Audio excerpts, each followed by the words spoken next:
There will be things you do, you won't know why. Maybe waiting to tie your shoelaces until everything else is in place.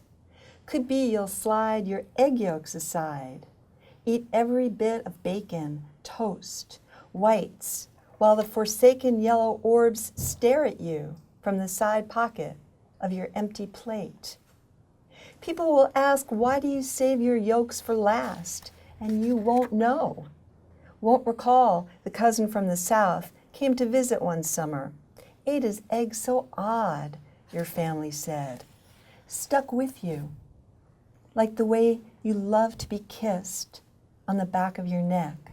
Can vaguely recollect your mother's kisses after your bath, too gentle for memory.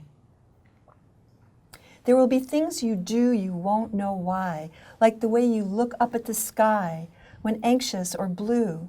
It's what your father used to do every family trip when nothing else was right, except those clouds moving north by northwest through the night.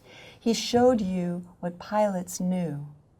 Factors for safe flying are visibility and how low and mean the clouds are.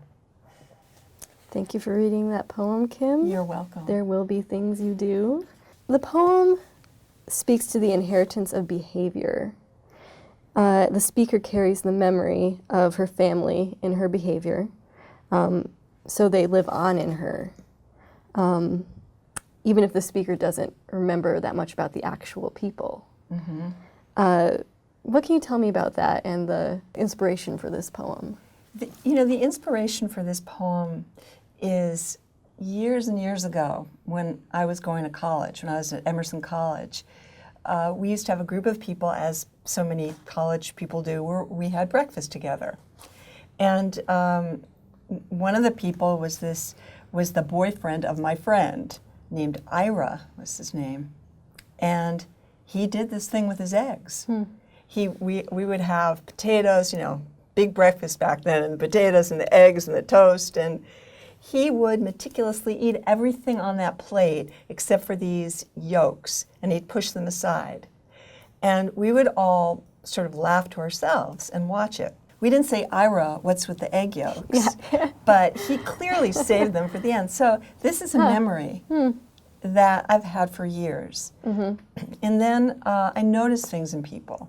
Mm-hmm. And I noticed things in myself. I rub my hands a lot when I'm in the kitchen. I go like this, and I don't know where that comes from. Yeah. And then I thought about my grandmother. She does that. And I just thought there will be things you do and you won't know why. Do you think that that's a learned behavior that for you with your hands? I think I watched it. You think it, yeah. Mm-hmm. Because, I'm not anxious at 7 in the morning when my coffee's brewing, but there's something about, I think she would do this, like with the crumbs.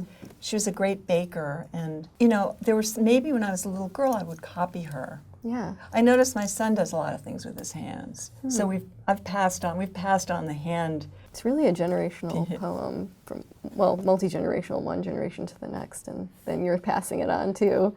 I'm glad my family didn't do any horrible things. Yeah. Oh, me too. Yeah. So. Was your father a pilot? Well, he was in the Air Force, and he flew a plane. Yeah. Okay. And he was very proud of that. Yeah. And he still had his aviation glasses like my whole life, and he would always say, I've had these since the Army, since the Air Force. Mm-hmm. And I think, he didn't look up at the sky when he was anxious or blue. Mm-hmm. Probably that's what I did. Yeah.